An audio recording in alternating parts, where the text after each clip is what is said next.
Hi, I'm Karen Glass, and I'm joining you remotely today at a great distance of both time and space because I wasn't able to travel and gather with everyone else for the conference. However, I'm glad that I'm still able to join you this way and share with you what I've been thinking about concerning love and education. The title of my talk is Ladders of Love. Education is the Science of Relations. And my idea for using ladders to talk about love comes from a poem that was written by Henry Wadsworth Longfellow. And the title of the poem is The Ladder of Saint Augustine. And Augustine, of course, is the ancient Christian philosopher who expressed the idea that education is about ordering our affections, or ordo amoris. In other words, we need to learn to love things not only in a way that they ought to be loved, but also in a way that reflects their inherent value. In practical terms, it means that you don't love potato chips in the same way that you love your mother, and you don't love swimming in the same way that you love honor. You can love many things, but when your loves are set in order, you not only love well, you despise well. In other words, you learn to dislike the things that should truly be disliked, things like pretense and falsehood or ostentation.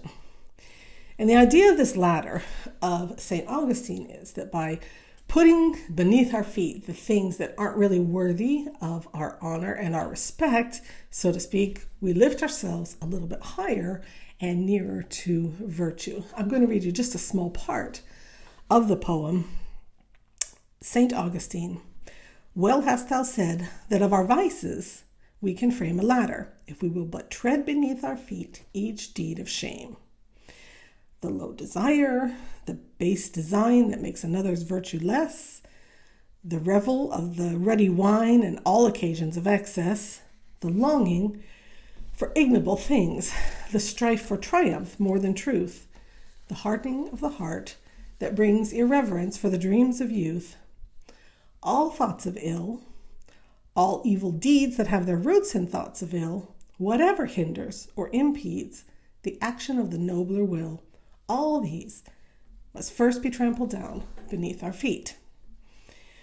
Charlotte Mason makes reference to this poem in Home Education, and she uses it to explicate the motto of the PNEU. I am, I can, I ought, I will. These are the steps of that ladder of Saint Augustine, whereby we rise on stepping stones of our dead selves to higher things. Now that's a little scrap of poetry that she quotes from Tennyson.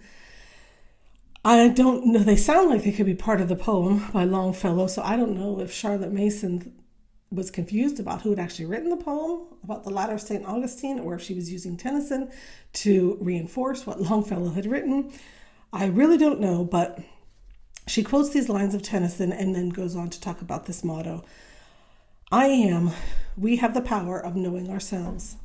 I ought, we have within us a moral judge to whom we feel ourselves subject and who points out and requires of us our duty.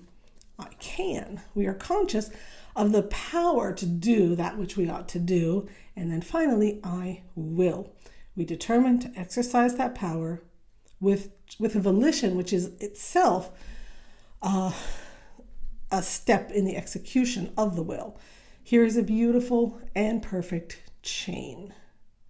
So Charlotte Mason saw her motto not only as progress and making steps forward, but as steps upward, as if we were ascending a ladder with the will being the ruler who acts and calls the shots.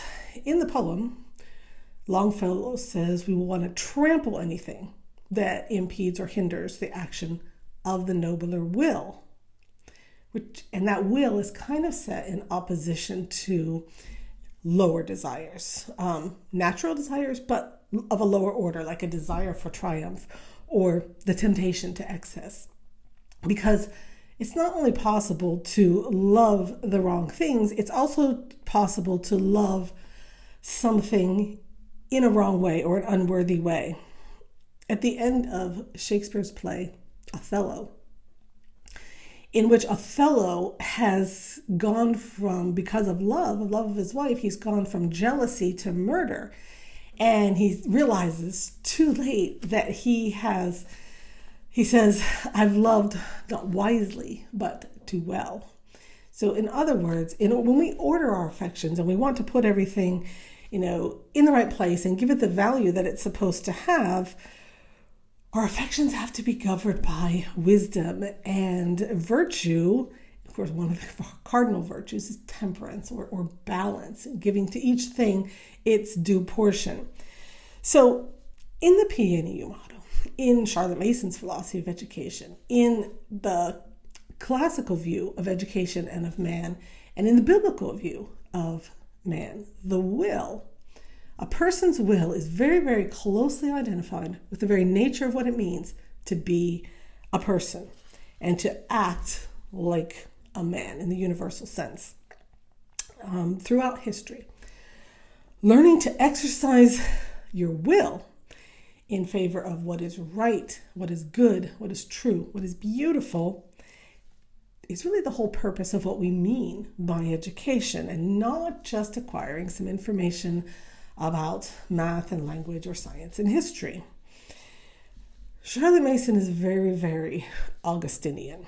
In addition to this matter of ordering the affections and learning to love what we ought to love and despise what we ought to despise, she borrows some very fundamental concepts from Augustine, for example, about the difference between things and what they both call the signs of things, which is the difference between, for example, the thing that you wear on your head and the spoken word hat.